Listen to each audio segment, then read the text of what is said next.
தாவேகா தலைவர் விஜய் அறிவித்துள்ள சில தேர்தல் வாக்குறுதிகள் அப்படியே ஆந்திர முதல்வர் சந்திரபாபு நாயுடு அறிவித்த வாக்குறுதிகள் போலவே இருப்பது குறித்து விவரிக்கிறது இந்த செய்தி தொகுப்பு. சென்னை அருகே உள்ள மாமல்லபுரத்தில் மகளிர் தினத்தை முன்னிட்டு தாவேகா சார்பில் மகளிர் தின கொண்டாட்ட விழா நடைபெற்றது. இந்த நிகழ்ச்சியில் கலந்து கொண்டு பேசிய தாவேகா தலைவர் விஜய் பெண்களை மையமாக கொண்ட 12 தேர்தல் வாக்குறுதிகளை அறிவித்துள்ளார்.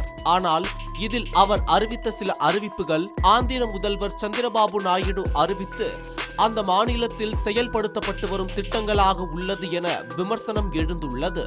ஆந்திராவில் அடாபிடா நிதி என்ற பெயரில் 18 முதல் 59 வயது வரை உள்ள தகுதியுள்ள அனைத்து பெண்களுக்கும் மாதம் 1500 ரூபாய் நிதியுதவி வழங்கப்பட்டு வருகிறது.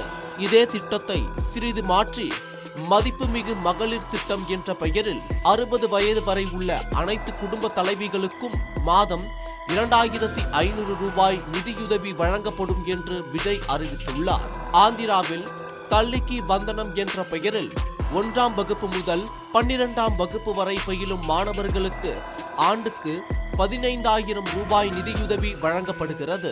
இதே திட்டத்தை காமராஜர் கல்வி உரிமை திட்டம் என்ற பெயரில் 1ஆம் வகுப்பு முதல் 12ஆம் வகுப்பு வரை பயிலும் மாணவர்களின் பெற்றோர் அல்லது பாதுகாவலருக்கு ஆண்டுக்கு 15,000 ரூபாய் நிதியுதவி வழங்கப்படும் என விஜய் அறிவித்துள்ளார். ஆந்திராவில் தீபம் திட்டம் 2.0 என்ற பெயரில் ஒவ்வொரு இல்லத்தரசிக்கும் கட்டணம் இல்லாமல் ஆண்டுக்கு 3 சமையல் எரிவாயு சிலிண்டர்கள் வழங்கப்பட்டு வரும் நிலையில் அதனை சற்று மாற்றி அன்னபூரணி சூப்பர் 6 என்ற பெயரில் ஒவ்வொரு குடும்பத்திற்கும் கட்டணம் இல்லாமல் ஆண்டுக்கு 6 சமையல் எரிவாயு சிலிண்டர்கள் வழங்கப்படும் என விஜய் அறிவித்துள்ளார். மேலும் ஆந்திராவில் ஸ்ரீ சக்தி என்ற பெயரில் AC, super luxury, ultra deluxe, interstate, நான் ஸ்டாப் தவிர்த்த அனைத்து மாநில அரசு பேருந்துகளில் பெண்கள் கட்டணம் இன்றி பயணம் செய்யும் திட்டம் செயல்படுத்தப்பட்டு வருகிறது.